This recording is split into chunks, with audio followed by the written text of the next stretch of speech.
My name is Mihaela Blenda. I'm a program manager in Dataverse at Microsoft, and I'm here with Rahul Dey, leading the Power Pages program manager team.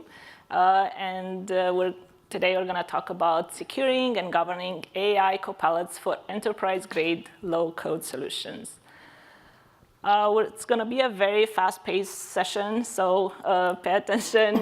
We're going to have quite a few of demos, and we're going to go through 4 pillars when we talk about security and governance. First, we're going to talk about how do we manage security. Then we're going to go through data protection, deep visibility into user and makers' activities, as well as a few pointers on how to stay compliant. First, why do we talk about security and governance? We hear every day about more and more sophisticated attacks. We heard plenty, I guess, this week at Build about Copilot and AI-enabled scenarios, and that comes with a new set of challenges when it comes to security and governance and accessing data through Copilots, as well as new regulations and regulatory requirements that we need to meet. So Microsoft, what we did is to release a set of capabilities in the past few months that addresses this type of concerns. Anything from the features that are helping you to protect your data, as I said, features that will help you to give you this deep visibility into what's happening on the platform, as well as how to stay safe and compliant, all tied together in a new experience that we're going to hear about soon enough that will help you manage all these capabilities easier. But then we have Copilots, and as I said, it comes with a different set of challenges and top-of-mind concerns when it comes to security. And one thing that I want to highlight is everything that we released in the past and we're going to talk about today applies to Copilot. And on top of that, we also release some targeted capabilities that will help you govern and secure data more easier, as well as keep everything compliant and safe. So we're going to start with security posture management, and Rahul has quite a few cool things to tell us about that. Yeah, thanks, Mihaela. Hi, everyone. So I'm going to talk about security posture management. So what is security posture? In the previous slide, we saw what are the key pillars of enterprise trust and security. Security posture is your overarching view across all these trust pillars and security pillars. And posture management is the ability or availability of all the controls levers which allows you to manage enterprise security at scale. So what we are going to talk about is a few products which enable you for security posture management across your tenant. The first is the Security Hub, which is now in public preview. Security Hub is available in the Power Platform Admin Center. What it does is it's a single centralized experience for admins to assess the security posture of the tenant. It gives you guided recommendations around how you can improve the security. So if you see on the right-hand side, there are a bunch of cards. Each of these cards have recommendations and also an embedded experience for you to go and mitigate those recommendations or fulfill those recommendations. So we will move from here to a maker surface, which is available in Power Pages. This is called the Security Workspace. And the reason why we are talking about the maker surface is the fact that we believe that security is everyone's responsibility. And we are shifting left. We are providing makers with all the tools they need to create sites secure by default. So while there are a lot of things in this workspace, what I'm going to focus more on is a deep scan, which you can see here. The deep scan is a set of 40+ checks, which once the maker runs these checks, they get a consolidated score around their site security. And the report which is generated is actionable. You get details into each of the problems where the checks have failed, and also you get mitigated actions to mitigate these. Goes without saying, the report can be exported, downloaded to a PDF. You can email it to anyone. Now, carrying forward this same theme of creating products secure by default, I'll move on to the Microsoft Copilot Studio, where again, a maker can go and create custom copilots to suit their needs.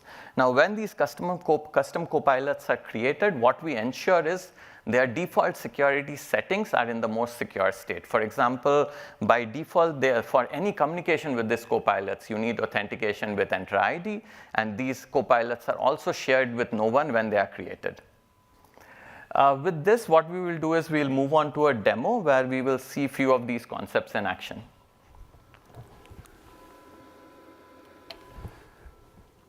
Okay, so I'll start with the security hub. You can see this is the security hub. The security posture is part of this visual experience, which you can see. And on the right side, you have all these recommendations. So if I scroll down, you can see a set of recommendations. What I'll do is I'll pick one recommendation, which is enable tenant isolation. And I will enable it. And let's see what happens. What you can see is once the isolation is enabled, the security marker moves into a darker green place. So it shows that we have acted on a recommendation. It's now complete. The completion status shows as 100, and now the security posture has improved.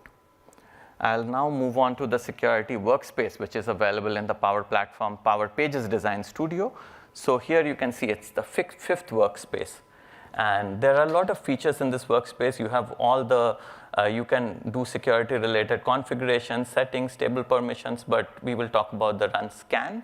So once I do a run scan here, what I'll do is I'll actually switch, because the scan would take a few minutes to an hour to run. So I'll already show you a site on which I have already run the scan. And this is the report which is generated. You can see 33 out of 37 checks have been passed. And if I drill down into one of these checks, you can see a detailed explanation around why that check has failed. And you can also see that it advises me to visit advanced settings to go and fix it. Now moving on to the security copilot. So this is a copilot which I have created. It's a custom copilot, and as I had mentioned, if you go to the security settings of these copilots, you can see that the authentication is enabled by default. So by default, Entra ID authentication is enabled, and if you see the sharing settings, it is shared with none. Yeah, you can see it here. Yeah, that brings me to the end of my demo. I'll pass on to Mihela for the next sections. Thank you. Can help go back to one. Yeah. So the next pillar that we're going to dive into is related to how to protect your business data. We're going to touch on quite a few topics and features that we either released in the past a few months, or they're hitting a milestone this week at Build. So, and we're going to start with the network security. When I talk about network isolation, I like to show this view because it gives an end-to-end comprehensive view of how you can protect your network traffic right there from the first entry point, right? When it comes to inbound connectivity, you want to use capabilities like continuous access evaluation, secure endpoints, as well as a secure firewall to ensure that any malicious activity is stopped at the front door way before there is an authentication attempt to Power Platform resources.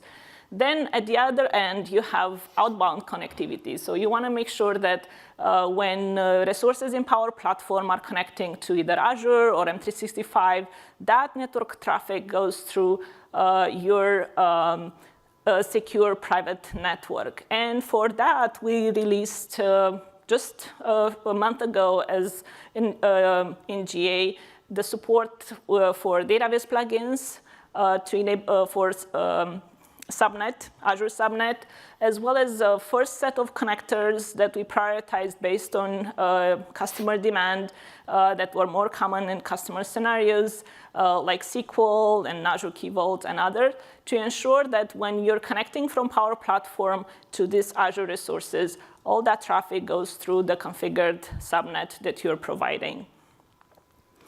And related to that, I want to highlight the use case of First Abu Dhabi Bank. This is one of the top banks in UAE, and they're adopting Power Platform. And in that process, they had to go through a pretty rigorous security review. And the outcome of that was that they had to enable network security. We work very close with the team there, and to make sure that the capabilities that the platform provides in like IP firewall help them to pass that pass those requirements that the security team provided, and they can move on now to the next phase of Power Platform adoption. We're planning to publish this customer use case, so stay tuned for that, so for more details. Then this week at Build, we announced the general availability of Privileged Identity Management, which is an Entra capability to enable temporary access for Power Platform admins. And that is something that you can use to mitigate risks of privileged access when it comes to data access, right? Instead of having standing access all the time to Power Platform resources from admin perspective, you only provide that permissions as needed and as long as needed.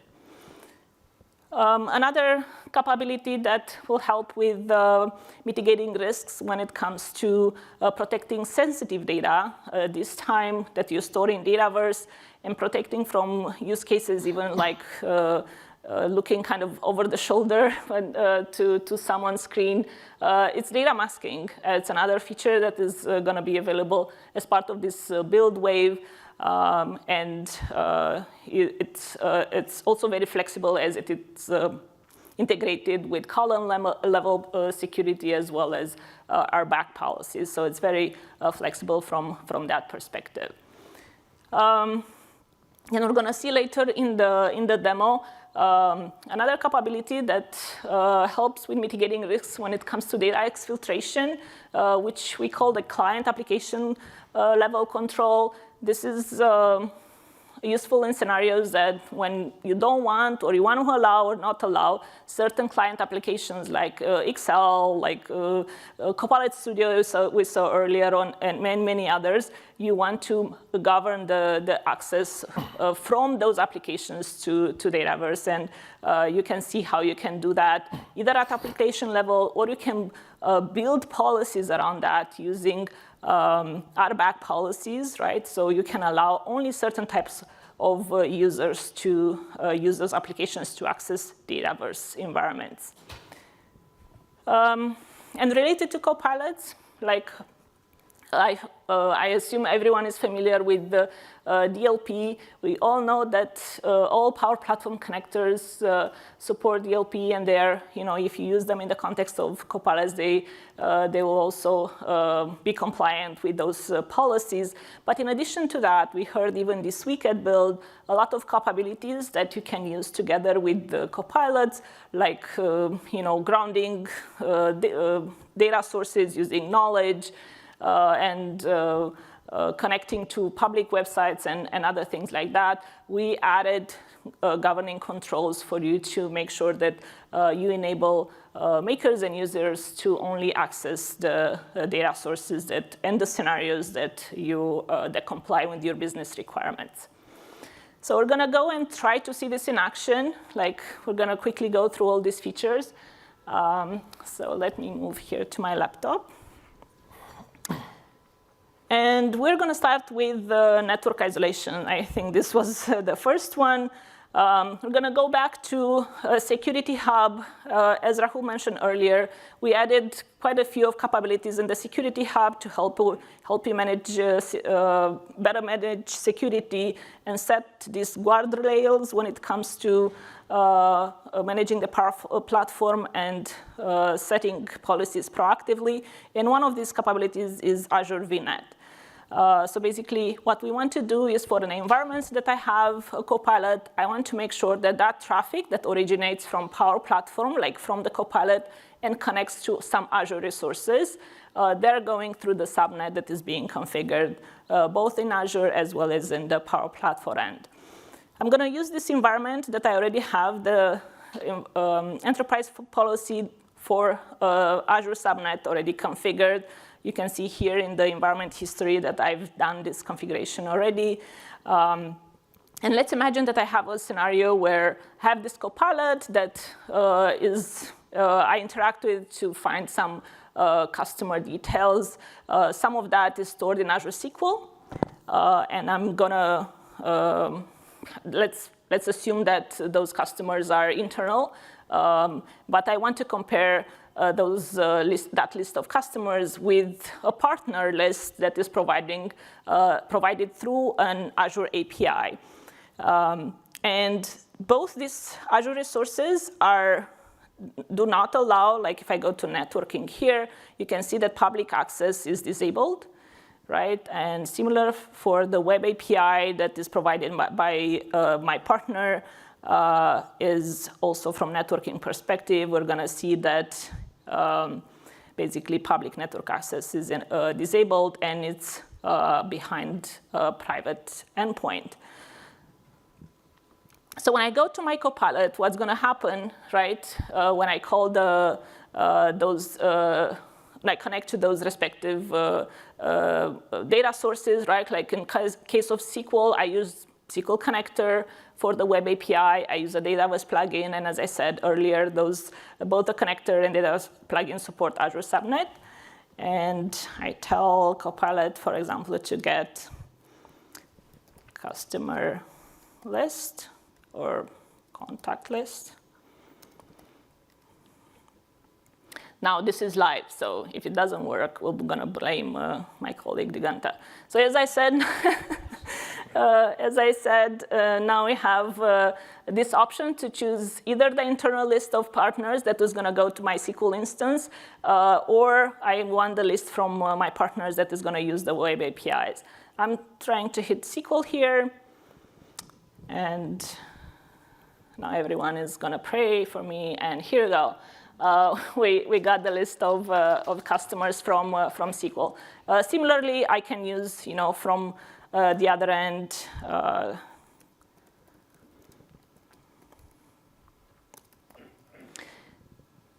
and this time I'm gonna hit the web API that, as I said, is behind that private endpoint, and hopefully that will give me a similar list, and now I can compare it, make sure that the partner list is the same as the internal one, and so on.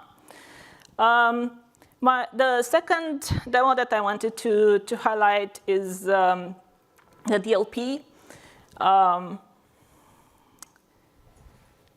Let's see, if I go back to Power Platform Admin Center, and I want to create a policy for my Copilot, basically to only be allowed to be grounded on a public website that I specified and block everything else, right? So I can quickly create a policy.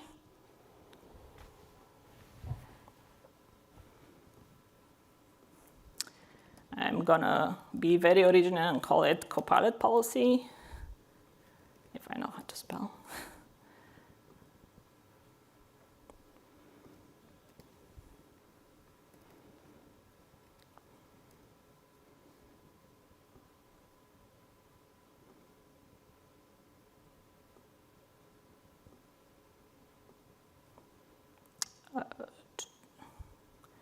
This is gonna need a refresh, I think, so we're gonna do that.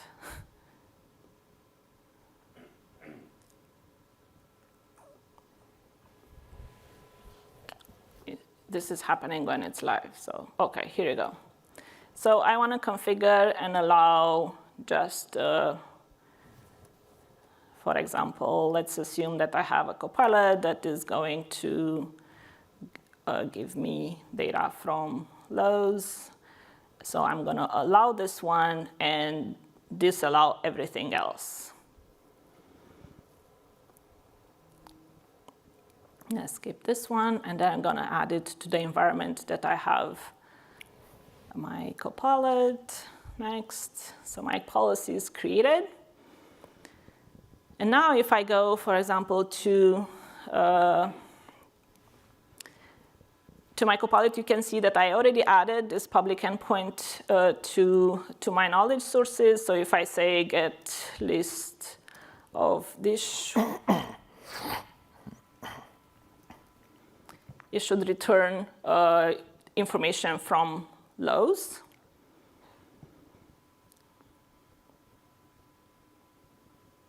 Okay, you can see here that the data that is being provided is from Lowe's.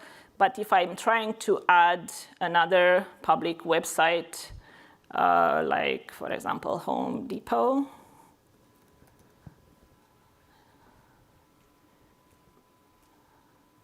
if it would be to guess, this should fail. Or we should get an error because of the DLP policy. So we'll see if that happens. Yep.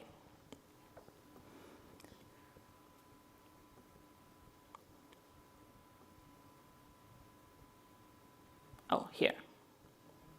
Yeah, so due to the policy change, I cannot add other public websites.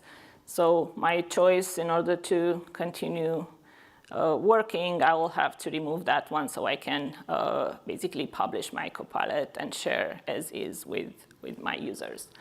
The third capabilities that I want to show you, going back to the Security Hub, again, this consolidated experience when it comes to managing security. Another feature that we talked about earlier is client application control. And we talked about like how I can configure an environment, right, to enable or allowing or locking certain applications. And I'm just going to pick a random one here, and I'm going to say that from Copilot Studio, I can access Dataverse only if I'm, I don't know, let's say a system administrator or a system customizer. So I can save that. And now when I go, I'm going to go to Copilot. Depending on my roles and permissions, I'm going to be able or not to work with the Copilot and Dataverse. That resumes the chapter on data protection. If we go back. Yeah. Actually, I have one more thing to add related to data protection. Is related to sensitivity labels. So this is something that we released this week at Build, and it's just the beginning of the journey for a Power Platform to reflect Microsoft Information Protection sensitivity labels in the experiences. And we're starting with Copilot. So basically, and we're starting with a specific data source type in Copilot. So when you have your Copilot grounded into a SharePoint website, and if you have documents that are configured with certain sensitivity labels, you are going to see that those labels are going to be now reflected in the maker experience as well as for users. So you provide that visibility to makers and users to know what data type they're dealing with. The next step for us is to build policies around those sensitivity labels, so you can allow from admin perspective or disallow certain type of scenarios. But as I said, like this week, what we're releasing is that visibility of the sensitivity labels in responses. And I'm going to quickly show how that looks like. So if you can help me to go back to my Copilot here. As you can see for my Copilot, one of the data sources that knowledge sources that I configured is this SharePoint website. So if I open it, I have it actually open here. You can see there are some documents that have various types of sensitivity labels. So if I go back to my Copilot and I ask, let's see, start fresh. It's always good to restart before we do a demo. And as you've seen in the SharePoint side, I have documents related to SQL database, Oracle. So I can formulate a question around, for example, migrating from Oracle to SQL, Azure SQL. So I can say SQL migration.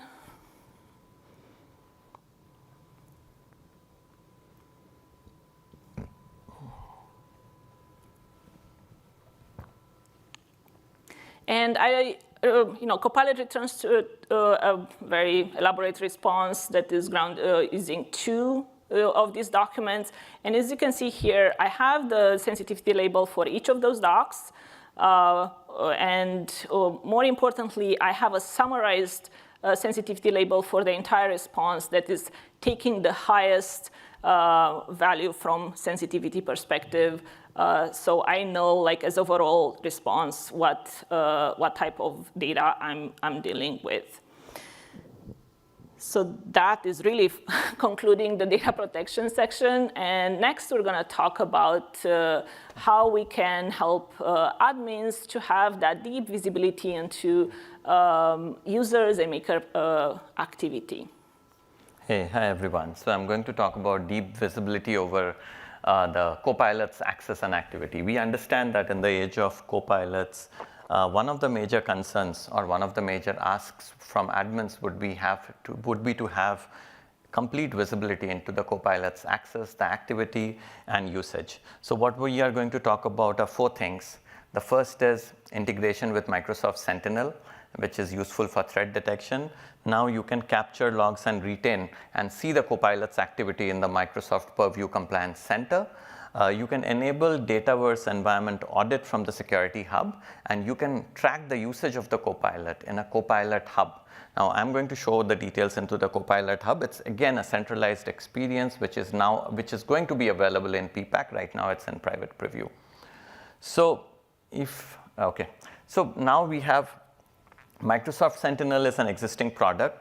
Microsoft Sentinel has been providing enterprises with a scalable solution for threat detection, investigation, response, as well as data collection and integration. Now what do we have is a Microsoft Sentinel solution for Power Platform. So all your Power Platform products can leverage the same goodness of Microsoft Sentinel. This is the familiar interface of Microsoft Purview Compliance Center. You now have the Copilot Studio activities logged in here. So as a user, you can go create a filter, choose a date range, and you can get a list of all the Copilot activities.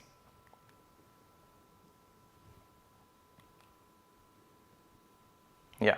So this is again, how do you enable Dataverse audit logs?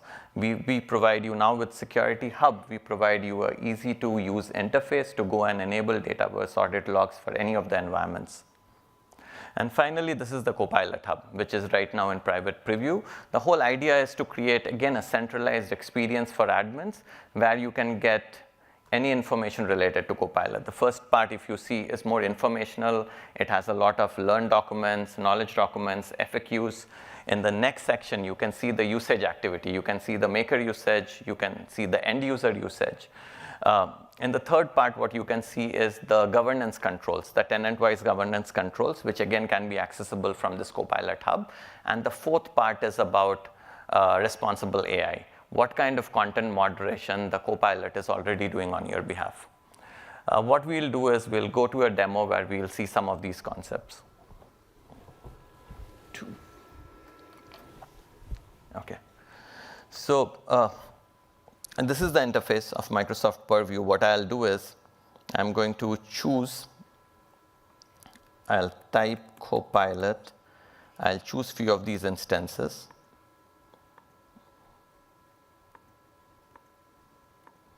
I'll put a date range.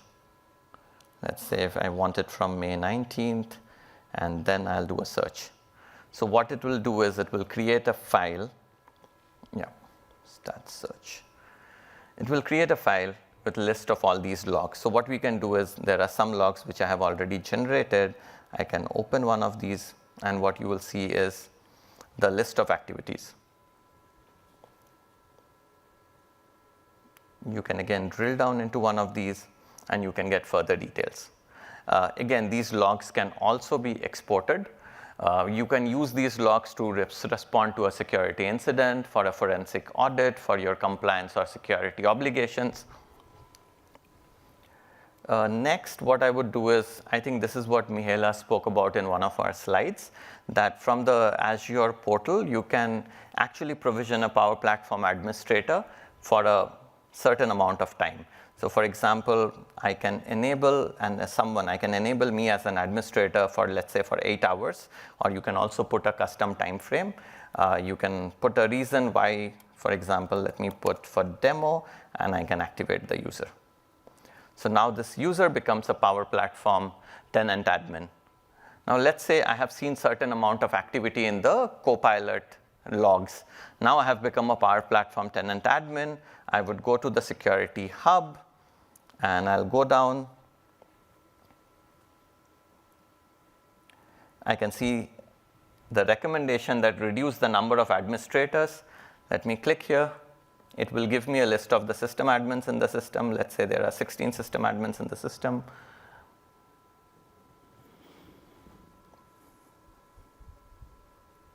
Yeah, I can choose one of them, and I can actually remove them.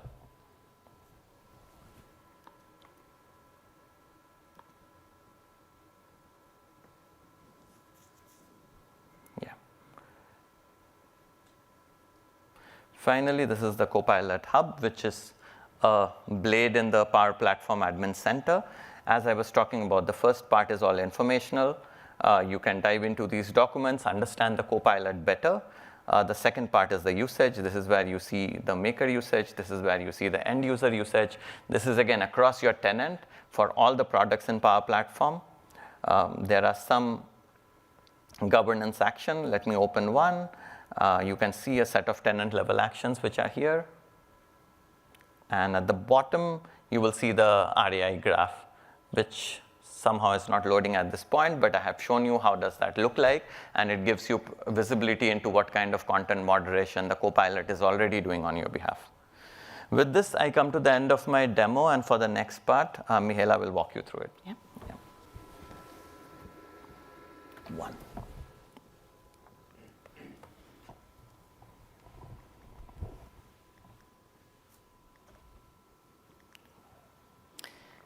So we talked about security management. We talked about data protection, visibility. I want to touch a few points on compliance.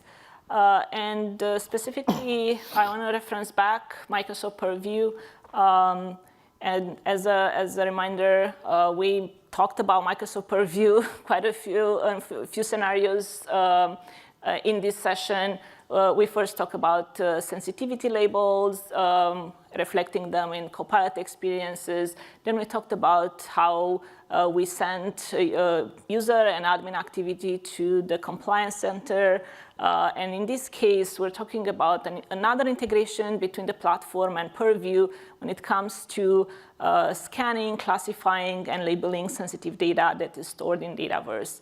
So this is a feature that was released in public preview just a couple of months ago, and it's basically enables you to add the Dataverse as a data source in Azure Purview, so you can identify automatically, right, through an automatic scan, identify the sensitive data that you're storing in Dataverse.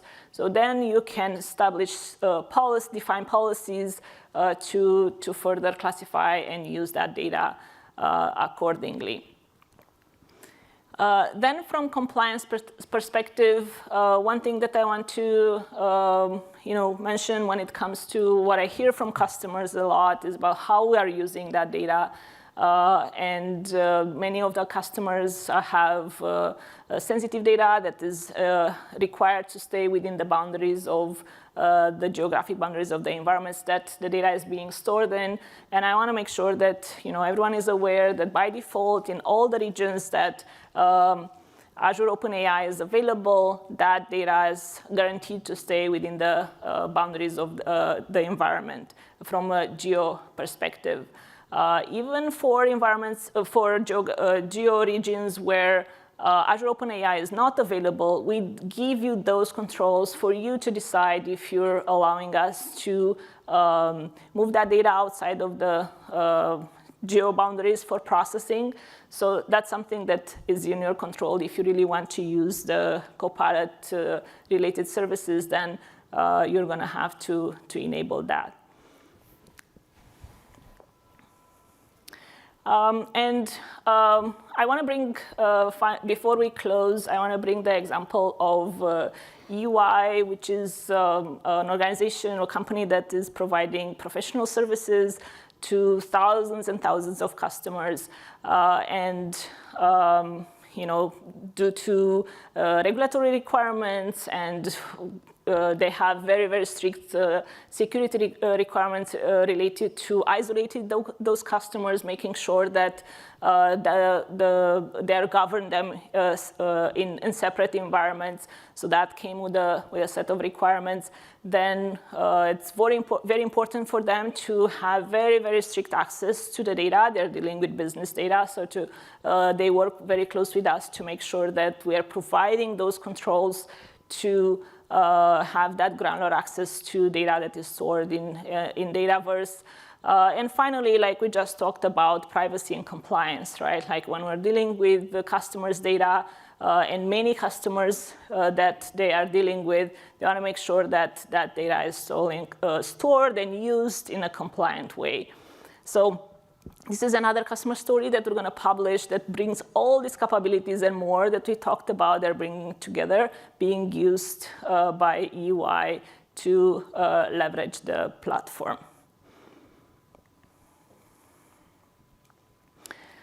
So before we close, I want to call a few call to actions. We talked about the Security Hub. Please give it a try and let us know if it works for you, how it works for you, what other capabilities you'd like to prioritize for the Security Hub. There is a very, very long queue of security-related capabilities that we're going to want to bring into this consolidated experience. Together with system out-of-the-box recommendations, together with the concept, as you saw, like a tenant-level summary of the security posture. So let us know how that works for you and what other features you would like to see in the Security Hub. Then please give it a try to the VNet support for Power Platform that we just made generally available.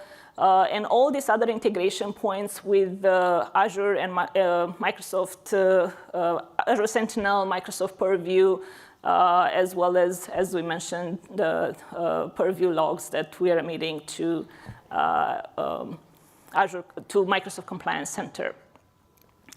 We also have a link there for signing up for a private preview for the Copilot Hub, which is the second hub-like experience that we're enabling in the Power Platform Admin Center. So make sure to give that a try as well.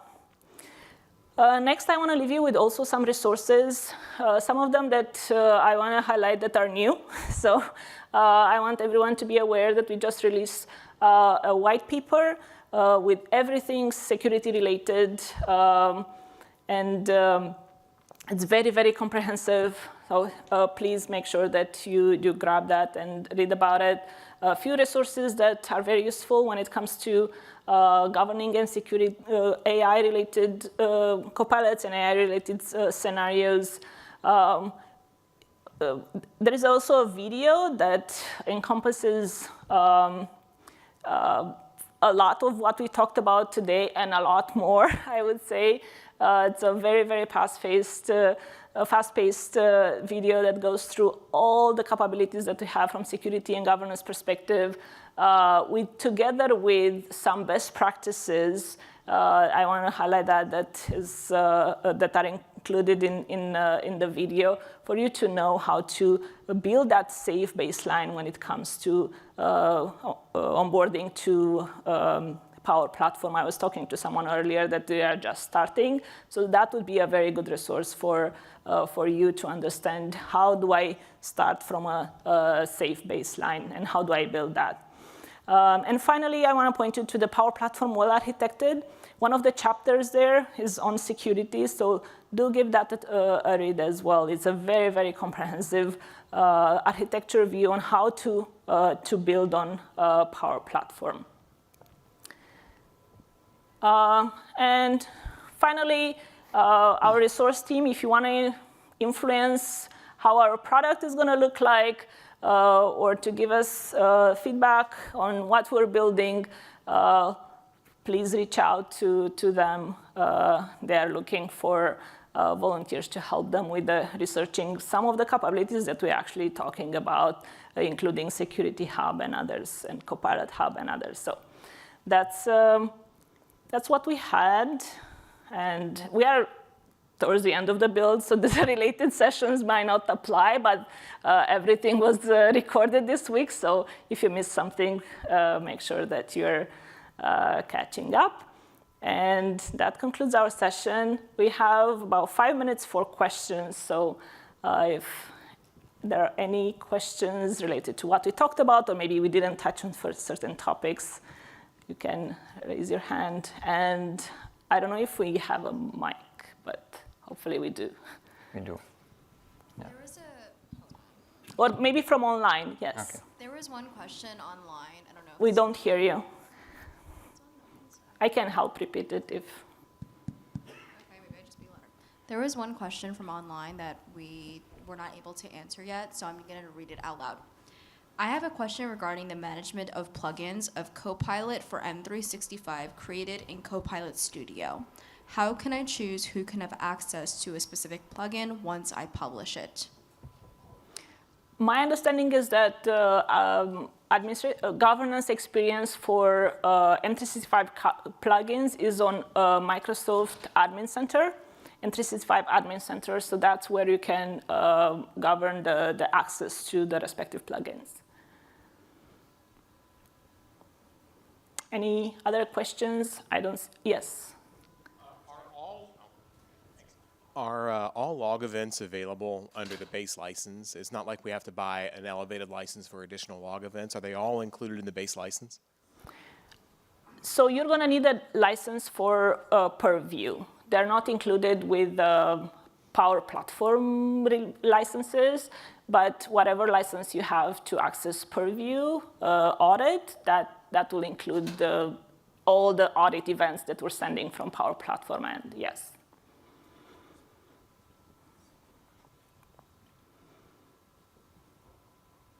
Other questions? Can you ship the logs to somewhere else besides Sentinel? Can you use that DevConf to forward them off to your internal? There are many logs, but yes. So you cannot configure the destination of the audit event, but Purview audit provides APIs that you can use to extract those logs and build reports or store them somewhere else or whatever you want to do. But by default, we ship them to Purview audit, and you will use those respective APIs to extract whatever information from there and process it or store it somewhere else. And from Sentinel, I don't know if you asked about audit scenario or the Sentinel scenario, which is slightly different. Sentinel would use the logs from Purview that we are shipping there. I would add, are you talking about the Dataverse audit log or just the? Everything that you see then from the security hub, Yes. right? So where would all that telemetry be going? Yes. So there are two types, right? So there's Dataverse audit log. There's anything that happened in the environment itself, like create updates, user access. So for those, you can actually take them and put it into your own Synapse workspace. And we have documentation for that. You can look it up in the Dataverse audit.